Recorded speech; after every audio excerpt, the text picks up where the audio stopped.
Can you believe it? It's extraordinary. Hello, loyal Patreon legends. Welcome back to another episode of Get Your Crow On. We're back. We're back in the Green Hill Road studios. Leighton and I sitting next to each other again for only the second time. Yeah, not over Zoom. No, this is the second time over, not over Zoom. Yep. And it's been amazing watching this man just running around, setting up cameras and cords and stuff. You can probably see it all strewn across the table. But we've come back in person because we have another special guest. We have the amazing Rob. Rob, how are you, mate? Yes, good. Thanks, guys. Thanks for having me. No dramas. Do you want to? We know you as Rob. Mm-hmm. What should the faithful know you as? How do we find you on the socials? Before we get too far into it. AFL Match Worn is my Insta and Facebook. A little bit lazy on the Facebook, but the Insta's going okay. So we tend to find as long as you've got at least one social media footprint, then people can find you and figure it out from there. Yeah, I do get a lot of Insta texts or messages there. Yeah, so heaps of those. So yeah. Mostly from this man next to me? No, not for a while. A lot of the new boys, because I collect like half my collection's Adelaide, half is the other stuff. Yeah. I get a lot of like other people trying to poach, a few things. A lot of West Coast fans out there. Port fans who want Wanganeen stuff. Oh, yeah. West Coast and Port, two big clubs. Yeah. For Carlton as well. Probably those three, I would say, are the biggest sort of collector bases, and they want all your gear. So, yeah. That's amazing that you can refine it down to a couple of clubs that the supporter base is really passionate about finding. You're right. Like when you say they're big clubs, big supporter bases. Yeah.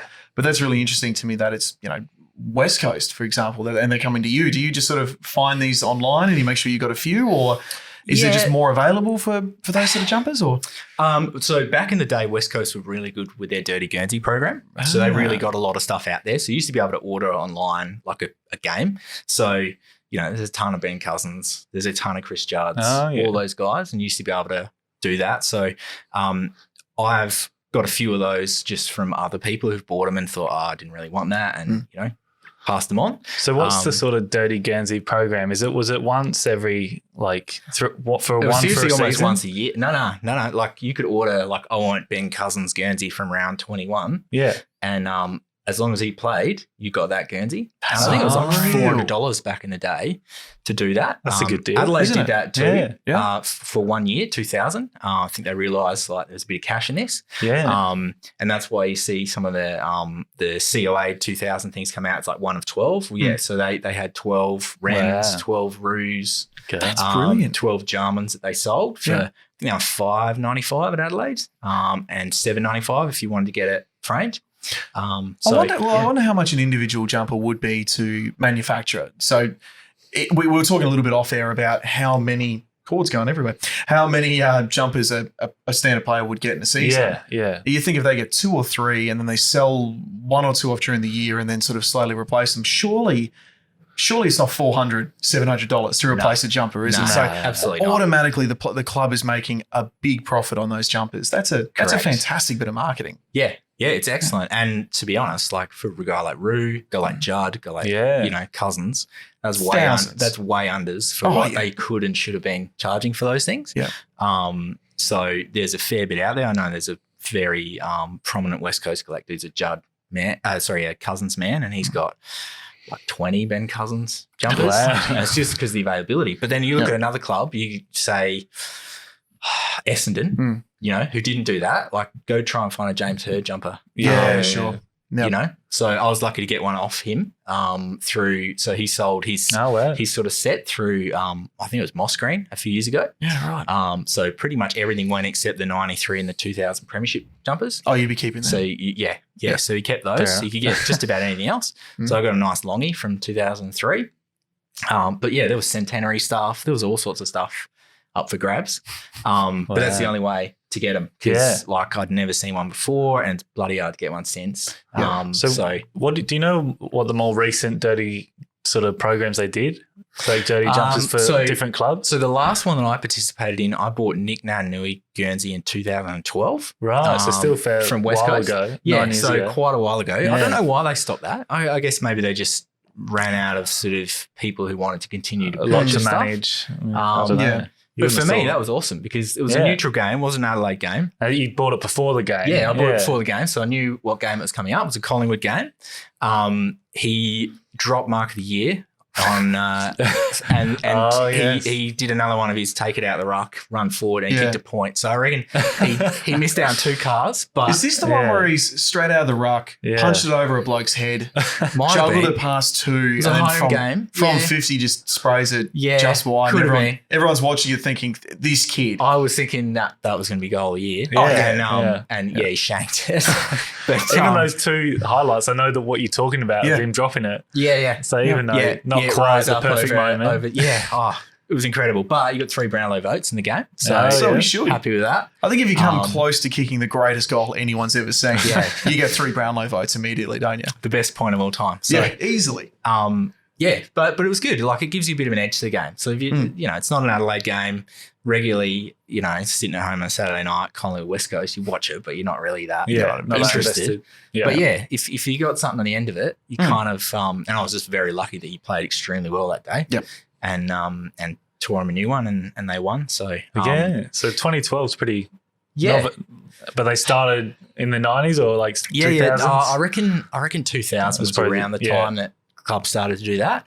I know that Adelaide prior to 2000, they were only getting like 3 Guernseys a player for a Yeah, year. right. One of them was generally a longie. Oh, yeah. you So know- pretty much 2 sets that they wear. Yeah, for that whole for the season. most part. And then if it got ripped or whatever, they might order another one. Yeah. But after 2000, they started getting a few more. But even then, I don't know what happened. Maybe Adelaide didn't have the best year, obviously 2000. So maybe they pulled that kind of offer. Yeah, maybe.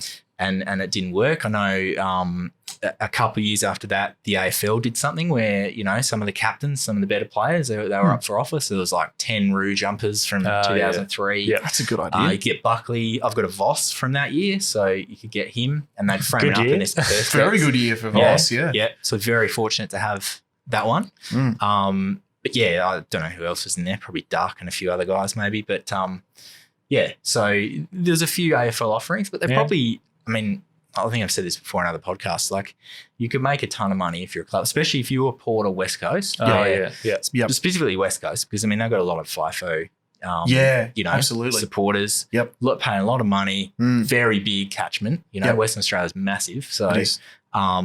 West Coast are also one of those weirdly well-supported clubs outside of their home state. they are. Sort of North Melbourne's another one where there's a lot of followers. We think, what? I get the Collingwoods, the Essendons, I get that, and Carltons. Why do you barrack for West Coast and you live in Sydney? Well, there are blokes out there that do barrack for West Coast. They're a very much beloved club. I went to school with a few. There you go, yeah. And a lot of them are like Woodville West Torrens. Oh, people. okay. Right. Yeah, sure. So it's an Eagles thing. That's a shame. And they You've been an pulled it- Eagles supporter No, yourself. not at all. they I guess they it's a bit like the old Sturt supporters tend to be Carlton people Oh, and yeah. Yep. Port have that sort of a little bit or had a little bit back in the day before they started in the NFL. So Well, speaking of SANFL, when do you support an SAFL side and when did you start following the Crows? it started from day dot Yeah. with Adelaide. I don't remember too much about because I'm I was 7 years old in 91. So I remember vividly remember sitting in the lounge room in our old house watching the Hawthorn game. Yeah.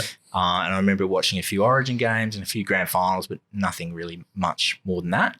I don't support the SNFL that closely. I do have a bit of a look. My family or were staunch Glenelg. So my grandparents were big Bays fans. Good to hear. Thrilled, obviously. So my dad grew up around the Paringa kind of park area. So they grew up with the Kernahan brothers. Yeah, right. My grandparents were massive Cornsey fans, Neil Curley, all that. So they were really very, very staunchly pro South Australia. Yep. So yeah, they were Bays. Dad probably didn't follow it as much, but he took me along to a few Crows games. And then back in the day, obviously, you'd always have like your other, like Mods was my childhood hero. Of course. Yep. But then you had your other kind of people as well, and I was a huge Ablett fan. Yep, sure. So we used to go to the Geelong Adelaide games, and thankfully we used to smash Geelong every time they came here. Oh, back in And the they day. used to turn on at Cardinia Park. We couldn't get a look in. So they were always really good. But yeah, to go and see guys like that play was amazing. So I always remember that kind of stuff. And then we actually took a hiatus in the middle of '95. We moved to Coffs Harbour, which is on the the north coast of New South Wales. And that was a very different football experience. They did not play anything. I was going to say non-existent football experience or just very scant? You got a bit of Sydney stuff because by 95 Plugger was up there. Sure. So he was starting to kind of, Paul Kelly was winning the Brownlow. I don't remember anything about the 95 grand final. I don't remember much about 96 at all. But 97, I remember we had family back here obviously feeding us information. There was no internet for us to follow stuff. So we knew Adelaide were going pretty well and they're sort of bobbling around that sort of top 4 area, which is good. So there's just no coverage at all on it? Not really, no. It's still hard to get in those northern states. It is still hard to get without a subscription service. Yeah. A game, you've got to go. You've got to get Foxtel. You've got to get KO. You've got to go to a pub, and even then, if you go to the pub and ask for it to be put on, you've often chased out of the pub, or you're told it's on that back TV all the way back down there. Good luck, mate. Yeah. It was a very unusual kind of experience from someone who's been in Adelaide and they played all the games, and that was back when free to air had just about all the games. And they played the other ones on delay, and to go to that kind of experience was a bit of a shock, really, as a kid, because you don't really think about the division, I guess, in the States. Until you're there and you realise they do not care at all. So, that was pretty funny. But 97 came around. We sort of followed us. We were bobbling up and down, and then hit the finals. I didn't even know the 97 prelim final was on. They had didn't have any coverage at all. And then I turned the television on and it was the last quarter. I'm like, we might as well watch. Now that it's actually on. And obviously we came back and it was amazing. It was last incredible. quarter to randomly watch. Absolutely. Yeah, because I hadn't seen a Crows game. Outside of Swans, they just didn't play other games. So I hadn't seen a Crows game for 2 years or something. So how good's that? That's to get back into the Crows fandom. Yeah. It's the last half of the 97 prelim final. Yep. That's a great indoctrination. So we were back on board. And I was running around the house like a madman. Yeah. Nobody else in our street cared. Which was pretty funny. We had a great street. Our street was like Ramsey Street. Seriously. We had 2 girls next door who were my sister's kind of age, a bit younger than me. 2 boys next door a bit older who were mad basketball people, and I'm a huge basketball fan. So we would just play for hours in the front yard. And then across the road, another little fella who was just sort of in between me and my sister. So we were like kicking the footy, and we lived in a cul-de-sac. So not a lot of traffic. Ramsey Street. Yeah, seriously. Without the tragedy and the heartache and the stalkers. Exactly, The dramatic music. No Harold, but we had great fun just doing all that. But none of them were obviously football people. They were all New South Welshmen. And so that none of them understood like what I was excited about or why I'd be watching next Saturday to see the grand final. And at that point, the interesting thing is, so Super League had split rugby league in half. Yes. Right. So they had 2 things going. So they had 2 channels going. They had 2 origins, which, to be fair, Origin is incredible to watch. They do that unbelievably well. But 2 grand finals. So there's all this division and sort of, not hatred, but it was a bitter time. I've done a lot of research into the Super League thing, and it was a very strange and divided year within the whole rugby league community. Very unusual. Where do they fall? Because you say Coffs Harbour. Yep. What's that? It's about halfway between Gold Coast and Newcastle. So were they closer to sort of Newcastle supporters because they won in the ARL? Yeah, you know what? They were all over the shop. We had Manly supporters, people with Brisbane Broncos supporters. I kind of follow Queensland a bit because my grandfather on mum's side is a Queenslander. Yep. Nothing wrong with that. I approve of that. You're a Queenslander? Yes, very much so. Yeah, so I got my jersey and away I was. But I never really got into a club because we just weren't there long enough. I didn't really understand it. Actually, you know who they did? North Sydney Bears was fairly well supported. Yeah. They were they defunct after... I think Super League killed them. Well, there's a great story, and a lot of hardcore rugby league people will tell you that the Bears folded because it rained in Gosford. So after Super League died, they basically had a feasibility study into all the clubs that should and shouldn't go on, because there was a merge between the 2 leagues. Adelaide Rams, you're not going on. Out you go. Gold Coast teams, you're not going on. Out you go. And North Sydney were chosen to stay on, but they just invested in a new stadium in Gosford, poured huge amounts of cash into the stadium, and they basically had the biggest downpour for about 6 months, and it delayed production on this. So they had to rent all these different grounds, and they hemorrhaged money throughout that year. So when the feasibility study pops up, who can stay and who can go, they went, Bears, your run sheet's terrible.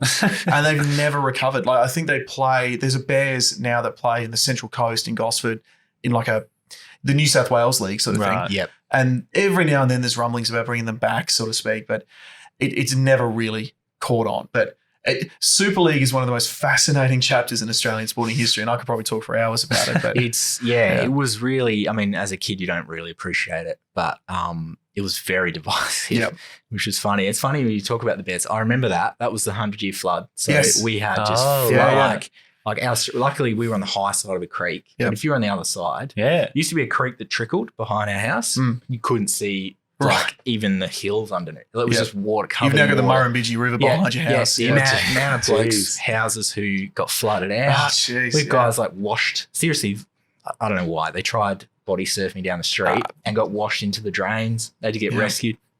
We know why they did it, because young men are idiots. Yeah, of course you would. But it was crazy. So that I can understand that all fits. How that would have stopped. So quite a bit of production because it ruined Coffs Harbour for a while.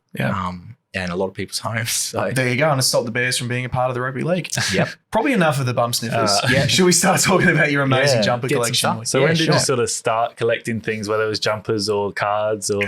So I've always been into that sort of stuff. My background professionally is I'm a graphic designer, working in marketing. So as a kid, I was a kid who, I draw all of little footy Guernseys. That'd be my ladder. My live ladder would be the Guernseys. And every year I'd do a new set, and Dad would go like, what do you do? Like, don't you have a whole set of these? I'm like, yeah, but I'm a little bit better now. I've got better crayons or whatever. And the Crows have got a new collar and a new sponsor. Exactly. We've got to change, we've got to adapt it. Yeah. So, I was one for all of that stuff. Other people were like, why do you care about any of this stuff? But did that. Come to the right show. And the NBA as well, because I was a massive Jordan fan and just a huge fan of the NBA. So to your point, that's where I started. Basketball was where I started, collecting game-use basketball stuff. That was great for a few years. It was really good. And then lots and lots of people have cottoned onto that.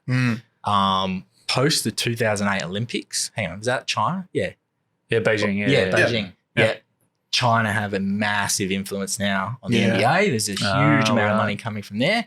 There's a massive amount of Chinese collectors in basketball with a lot of money. So everything has just skyrocketed. Wow. And I'd already kind of made the decision around 2009 that I wouldn't mind getting into some footy stuff. So that year I bought my Jordan jersey, which was like my ultimate goal. Wow. So I bought my house.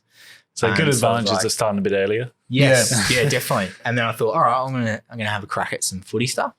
At the time, Adelaide was Adidas, which were quite good, but they had that horrible round neck Guernsey with that big thing on it. Yes. So in retrospect, I should have started bidding on stuff then, but I was like, oh no, I'll wait a year and let's see if they get a better collar. What happened in 2010? Anyway. Then we changed the logo, which I hate. Yes. And 11 years on, it's still here. Still hate it too. It's amazing that it's amazing that it's been a decade of that bloody logo, and we've all been low-level rumbling about it for a decade, how much we hate the logo. There's no sign of it changing whatsoever. No. It's very you got to hope that they decide to do that when they make the change of venue. Because if they don't and they build a new place with new signage, that's not changing for 20 years. That's an incredibly good point. And that is the perfect timing to do it. That's when you give the whole club a facelift. It's very expensive to change all that kind of stuff. But I'm sure you'll donate your services being a graphic designer. If they want. You already have 20 mock-ups right now. I will do anything to change the logo, honestly. Anything. Adelaide FC, you've heard it here first.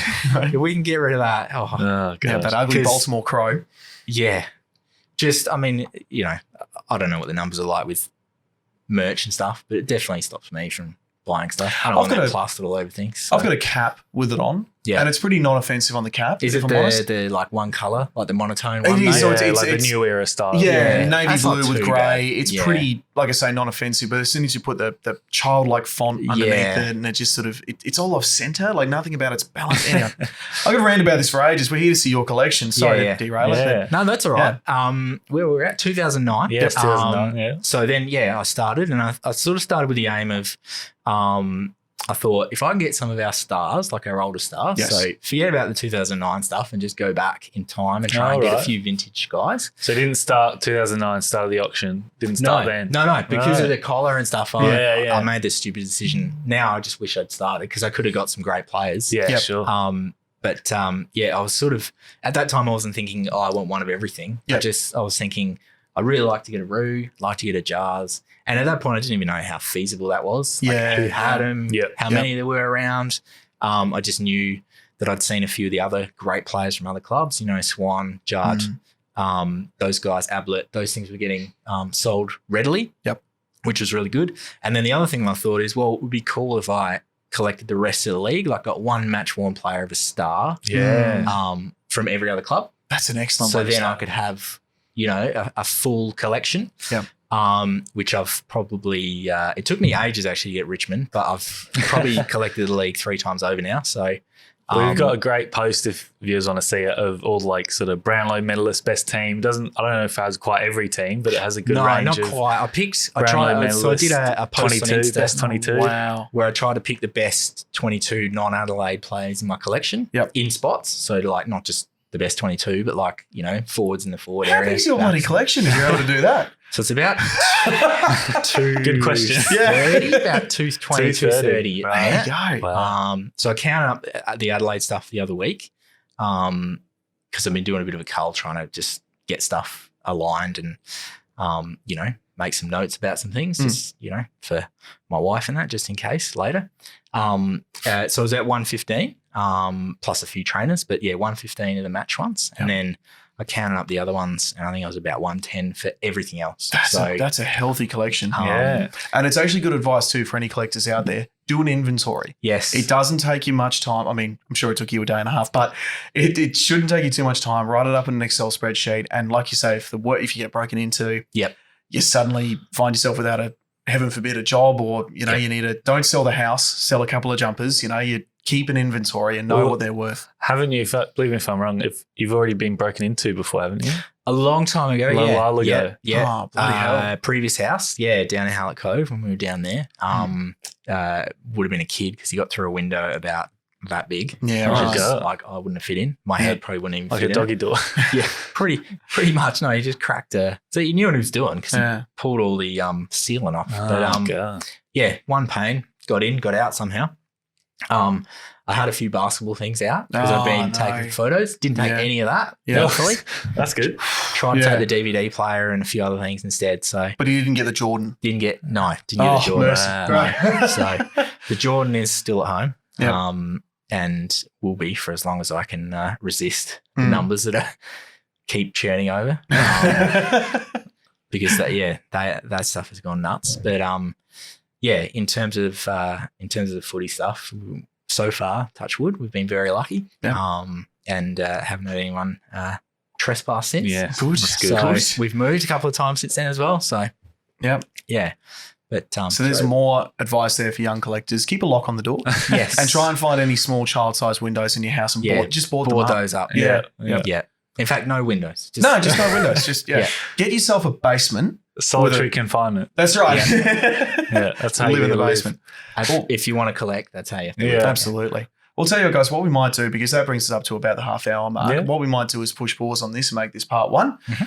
Join us again for part 2, and we'll start going through some of the very fine-looking Yeah, specimens we that are haven't hanging even up. touched any of the jumpers you brought. No, Nah. but We'll this get is to all. I do find this, and Leighton and I have had a few conversations with collectors where often the charm of the collection is the story and the person behind the collection. So this has been Definitely. amazing just hearing from you and chatting about your inspiration behind it, because it's never just the physical specimens there. It's the intent behind the collection. It's the thought process behind how you go and get them and stuff like that. So this is all part of the conversation, I feel. Yeah, definitely. Yeah. Great. Cool. All right. Well, this is part 1. Please join it. Oh, I should do what I should have done at the beginning of the video. Thank you so much to our sponsors, our very patient and loyal sponsors. Thank you to Pain Medicine and Trojan Aluminium for your ongoing and consistent support. Thank you all of you. If you're watching this now, you're a Patreon subscriber, and that makes you an absolute legend. You're helping to keep the lights on here at the Green Hill Road studio. So thank you so much. Tell your friends and family about us. Leave a like if you like what you're seeing here. And go Crum.